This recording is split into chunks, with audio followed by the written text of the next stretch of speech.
Middle classes. Our tentative to develop this concept in architectural and international perspective is a real challenge. Immediately think of the large complexes built in France after the Second World War, as here in the Malassis district in Bobigny. Could the traditional definitions about middle classes help us? In Britain, the Calthrop classification underlines education, profession, and prestige factors. The French definition of categories is different.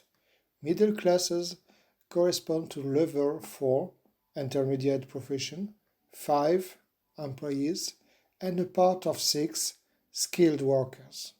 The middle classes will be those who pay scarce or close to the general average. The sentence of the sociologist Wright Mills is not so naive. The middle classes are the people who want to be close to the average. Middle classes are people who fear to fall down into the working classes. As they want to prevent that, they are very attentive to their way of life. They invest in education and in housing. As they want to stand out from the working classes, they imitate the upper middle classes in their taste and their way of life. In that way, the middle classes develop their own sense of belonging and way of living. But middle classes correspond to different narratives. The notion of middle classes include upper intellectual profession, as well as large number of managers and workers, and quite possibly groups of the most skilled workers. Thus, we should speak about upper, lower, and middle classes. The notion of housing classes is relevant, taking account of the state intervention in building the classes.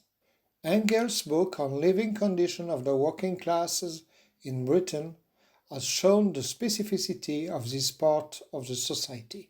Following many authors, housing classes are defined by the property rights and housing tenure, patterns of urban life, social-spatial mobility, and their places in the conception process. In conclusion, middle class is an heterogeneous concept, different in many countries. Belonging, way of living, educations, positions, all the factors are relevant for the definition of middle classes. But housing developed by the market and the state is also a strong element of its definition, even if there are also different forms of mass housing between individual dwellings and collective housing.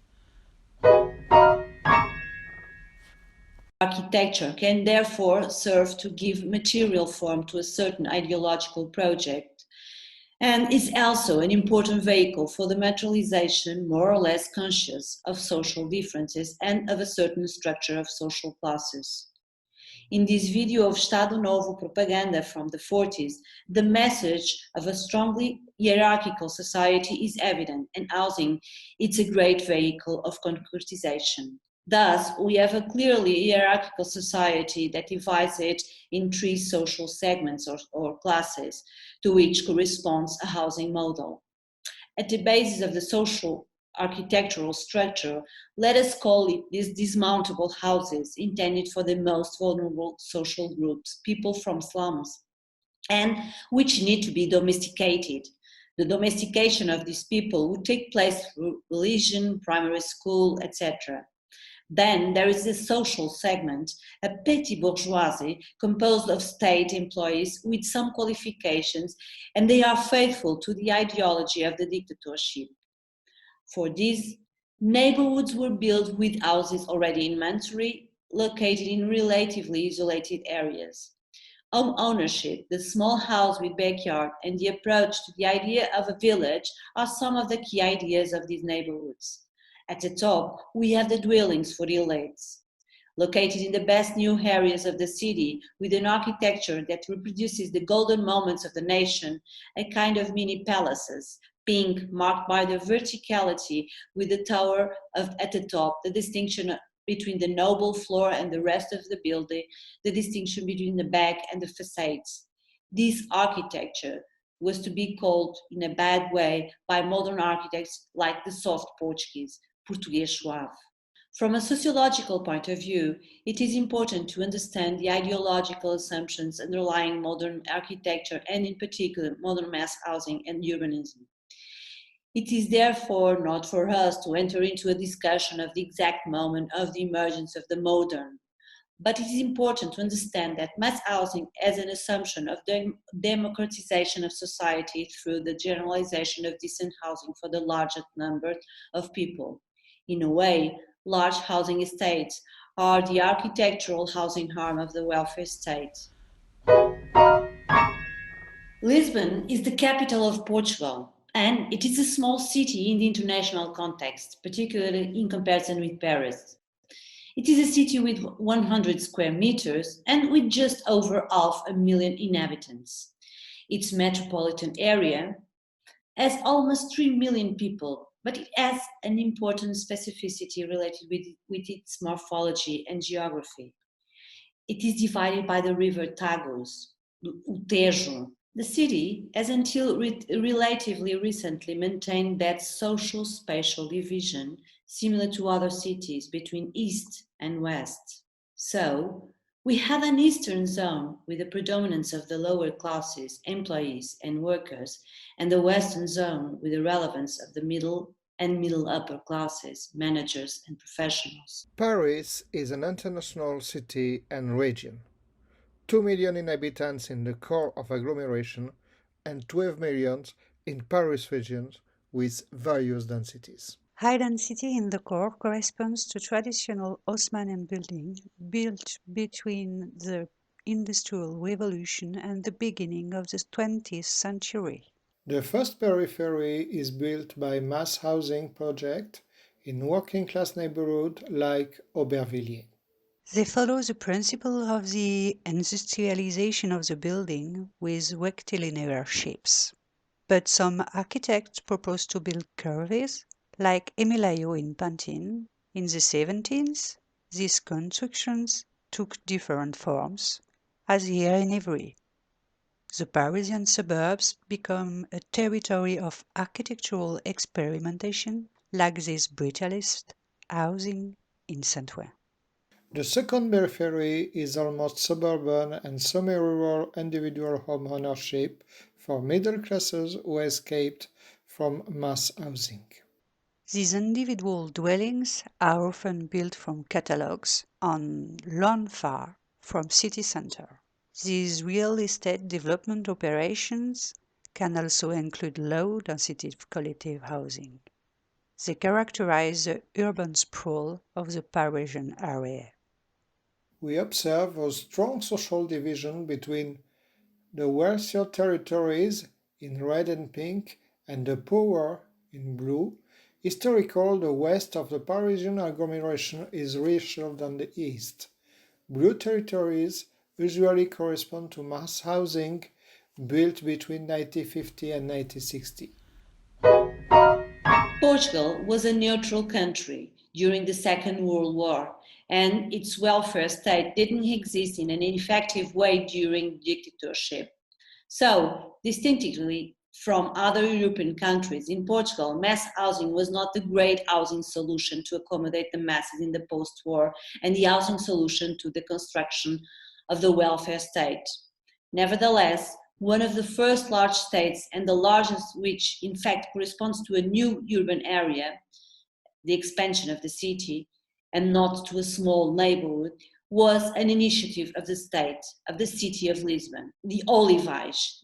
Although the state played an important role in the real and symbolic dissemination of mass housing, namely with Olivais, what we will see is that the 60s will be a decade for the proliferation of the plans of mass housing promoted by private initiative, and many of them that would not actually be realized until the 70s. But the commercialization and social valorization of this model would enter the 80s.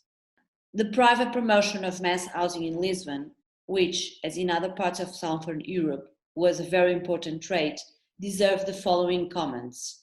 First, It was an important model for the configuration of the peripheries of Lisbon between the late 60s and the 80s, the period of the highest urbanization pressure of Lisbon and the metropolitan area.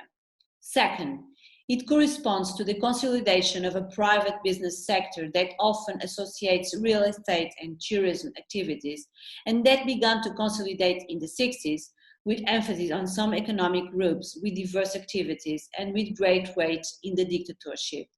Third, it appears at the time as a model perceived as very modern that offers the opportunity to access home ownership and configures the residential context of the middle classes in all its diversity. It is a qualitatively heterogeneous supply in which it is essentially the location that defines demand, and in this sense, it is a model that consolidates the spatial structure of differentiation of the middle classes.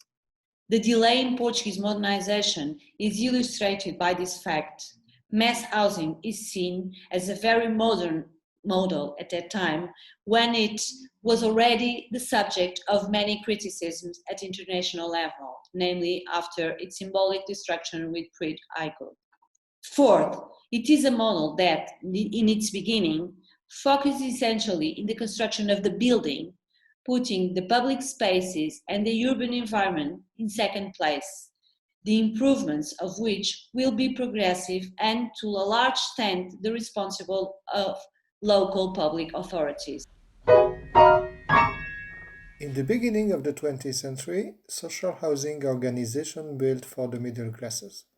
In France, contrary to what one often writes, social housing, so-called habitation bon marché, didn't want to house the poorest, but the social categories that work and deserve.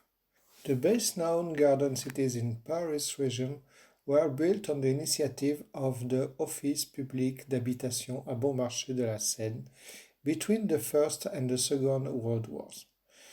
The aim was to build towns that would ensure the decongestion of Paris and its suburbs, according to the president of the organization, the emblematic Henri Sellier. Following Howard's writings, France had his own conception of a garden city, as here in Stein. It's most often a group of individual or collective social rental housing units. It generally includes a significant number of collective facilities, school, shops, common house, which distinguishes it from a sample housing estate or a classic social housing complex. The narrative about what we called the grands ensembles is clearly expressed in a paper of the famous urban planner Maurice Rotival in L'Architecture d'aujourd'hui of June 1935. We must dream of seeing clean, happy children playing on grass and not on the pavement. We dream, in a word, of a program of urban planning of cheap housing in connection with the development of big cities. This utopia was present in the first so-called high-rise building in the Paris region, La Cité de la Muette in Drancy. Conceived by the architects Baudouin and Lotz, this social housing was first transformed into military barracks. Then it was used to park Jews during World War II. After World War II in 1953, France faced a strong housing crisis and developed an important plan. This map shows all the large-scale projects built between 1950 to 1965. At the end of the 50s, Lotz built with Malizar another social housing estate in the south of Drancy. The two architects applied industrialization of construction with prefabricated panels. Mass housing offered a decent home to three kinds of situations: the working class neighborhood in anarchy housing, the shanty towns called bidonville, where Algerian and Portuguese workers lived, and the individualistic middle class dream of a single family home. Mass housing strongly improved the housing condition, but the norms were very minimalist. This kind of operation corresponds to a way of building and a way of life. A family life with 2 children, women at home and men occupied in the offices and the factories of the Paris region. Mass housing is perceived as aiming to put some order into the disorder of the Parisian suburbs, following a famous quotation of the former French president in the 1960s. It was also conceived to mix different populations. We can listen some middle classes women in this movie. They complain against working class neighbors' way of life and perceived themselves as in transition to ownership of a single family house. In the 70s, the critique of mass housings built during the 50s and the 60s led to a new town model, like here in Créteil. In Évry, the new town is trying to mix population. The urban form is fragmented, but all the constructions remain homogeneous. In Cergy-Pontoise, the new town is based on the old town of Pontoise. A new administrative and commercial center is created, which polarizes all the city. During the 70s, architects also tried to think a new form of mass housing, notably in social housing. Directly inspired by the return of the city, they use shapes from the past and respect the alignment on the street, as here in Paris. But this is also the case in the Paris area, with lower buildings that integrate better to the urban landscapes. In 1977, government has decided to stop the program of Grands Ensembles and support the development of single house home ownership to take account of the so-called middle classes taste for individual housing that was an old vow. In 1982, state developed a plan and a discourse to renovate this so-called Grands Ensembles with the participation of inhabitants.